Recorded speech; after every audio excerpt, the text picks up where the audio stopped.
नमस्ते मेरे प्यारे दोस्तों। आज की कहानी का शीर्षक है भैया और भाभी के बीच की नोक-झोंक और उनका प्यार। अगर आप भी यह देखना चाहते हैं कि आखिर भैया और भाभी के बीच में क्या बातें होती हैं रात में, तो आप इस वीडियो को जरूर देखें और अंत तक जरूर देखें, क्योंकि इसमें आपको आज ये पता चलेगा कि आखिर रात में भैया और भाभी के बीच में क्या बातें होती हैं। जो आप जानना चाहते हैं तो चलिए मेरे दोस्तों, वीडियो को स्टार्ट करते हैं और बिल्कुल भी वीडियो को स्किप मत करना और चैनल को सब्सक्राइब करना बिल्कुल मत भूलना। कमरे में धीमी सी रोशनी थी, बाहर हल्की हल्की हवा चल रही थी, पर अंदर का माहौल बिल्कुल स्थिर था, जैसे वक्त ने ठहर कर उन दोनों के बीच बहने वाली नजदीकियों को महसूस करने का वक्त दे दिया हो। भाभी ने बाल खोल रखे थे और वो खिड़की के पास बैठकर कुछ सोच रही थीं। भैया पीछे से आए, उनके कंधों पर हाथ रखा और धीमे से बोले, आज बहुत चुप हो, सब ठीक है ना? भाभी ने बिना पीछे देखे मुस्कुराकर जवाब दिया, चुप रहना भी कभी कभी बहुत कुछ कह देता है। भैया ने पास बैठते हुए पूछा, क्या कहा चुप्पी ने? कि कभी कभी दिन भर के शोर के बाद तुम्हारे पास बैठकर कुछ न कहना ही सुकून होता है। भैया मुस्कुराए, तुम्हारे शब्द हमेशा दिल को छू जाते हैं। शब्द नहीं, बस एहसास है जो तुम्हारे लिए बुनती हूं हर रोज। कमरे की खामोशी अब सुकून बन चुकी थी। पंखे की आवाज, हल्की बारिश और दो दिलों की धीमी धीमी बातचीत इस रात को खास बना रही थी। भैया ने भाभी का हाथ पकड़ा, थक जाती हो ना, सबके लिए करती हो, खुद के लिए कुछ नहीं। भाभी ने उनकी ओर देखा, तुम जो मेरी सांसों में बसे हो, क्या तुम्हारे लिए जीना खुद के लिए जीना नहीं है? भैया ने गहरी सांस ली, तुम्हारे बिना सब अधूरा है, ये कमरा, ये रातें, ये पल, सब कुछ। भाभी उनकी गोद में सिर रखकर लेट गई। तुम्हारी धड़कन सुनती हूं तो लगता है मैं अब भी किसी के लिए जरूरी हूं। भैया ने उनके बालों को सहलाते हुए कहा, तुम मेरी जरूरत नहीं, मेरी आदत बन चुकी हो। कुछ देर दोनों चुप रहे, फिर भाभी ने पूछा, कभी डर नहीं लगता कि हम जैसे हैं वैसे हमेशा रहेंगे या नहीं? भैया बोले, डर लगता है, लेकिन उससे ज्यादा भरोसा है इस रिश्ते पर, तुम्हारे प्यार पर। तुम्हें कब सबसे ज्यादा प्यार आया मुझसे?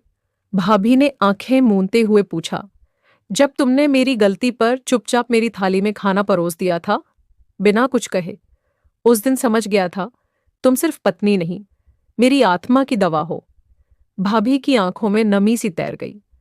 तुम्हारी ये बातें मेरे दिल को छू जाती हैं, भैया ने प्यार से कहा, और तुम्हारी ये आंखें मेरी हर रात को मुकम्मल कर देती हैं। फिर दोनों लेट गए, पास पास, बहुत पास। रात गहराती रही और बातचीत भी। आज ऑफिस में तुम्हारी याद बहुत आई, भैया बोले। क्यों? हर बार जब कोई मीठे बोल बोलता है मैं तुम्हारी आवाज याद करता हूं। तुम्हारा ठीक है कहना भी इतना सुकून देता है।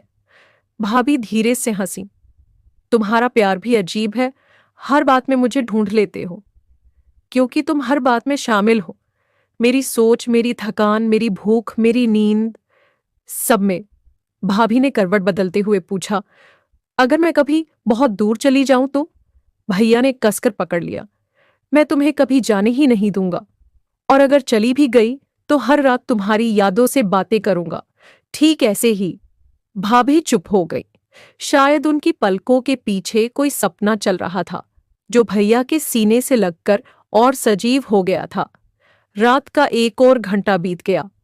अब दोनों अलमारी से पुरानी तस्वीरें देख रहे थे। ये देखो, हमारी पहली ट्रिप की फोटो। तुम्हारी आंखों में उस दिन कितना डर था और कितना प्यार भी। तब मैं नई थी इस रिश्ते में, पर आज तुम्हारी आंखों में ही अपना घर बसाया है। आज तुम मेरी जान हो, और ये तस्वीरें हमारे सफर की गवाही हैं। कुछ देर दोनों चुप रहे, तस्वीरें देखते रहे और मुस्कुराते रहे। फिर अचानक भैया बोले, पता है, जब भी तुम थक जाती हो और मेरे कंधे पर सिर रखकर सो जाती हो, तब मुझे लगता है ये दुनिया की सबसे खूबसूरत जिम्मेदारी है। भाभी ने धीरे से कहा, और तुम्हारे सीने पर सिर रखकर जो सुकून मिलता है वो कोई जगह नहीं दे सकती। रात अब 2 बजने को थी। बातचीत अब और भी गहराई में उतर चुकी थी। भाभी ने पूछा, अगर हम फिर से मिलते तो क्या तुम मुझे फिर से चुनते?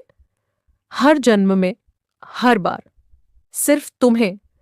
और अगर मैं तुम्हें ना कहती तो मैं हर बार तुम्हें मनाता, हर बार तुम्हारा दिल जीतने की कोशिश करता।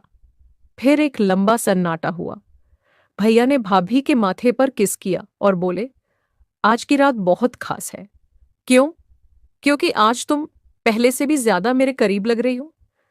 ये रात ही ऐसी है, या फिर हमारा रिश्ता अब एक सच्चे सुकून की परछाई बन चुका है। मैं चाहता हूं ये परछाई हमेशा मेरे साथ चले, चाहे अंधेरा हो या उजाला। भाभी ने धीरे से कहा, रात का हर लम्हा तुम्हारे साथ बिताना जैसे खुदा से मिलने जैसा है। भैया ने चुपचाप उन्हें अपने सीने से लगाकर सुला लिया। घड़ी अब 3 बजा चुकी थी, पर कहानी अभी खत्म नहीं हुई थी। रात अभी बाकी थी, सपने अभी बाकी थे, और उनका प्यार, वो तो हर लम्हा नया हो रहा था। धन्यवाद मेरे दोस्तों मेरी वीडियो को देखने के लिए। और अगर आप और ऐसी वीडियो देखना चाहते हैं तो मेरे चैनल को सब्सक्राइब कर ले। मैं आपके लिए और भी ज़्यादा रोमांचक वीडियो लेकर आई रहूंगी, तो जल्दी से मेरे चैनल को सब्सक्राइब कर लो। धन्यवाद।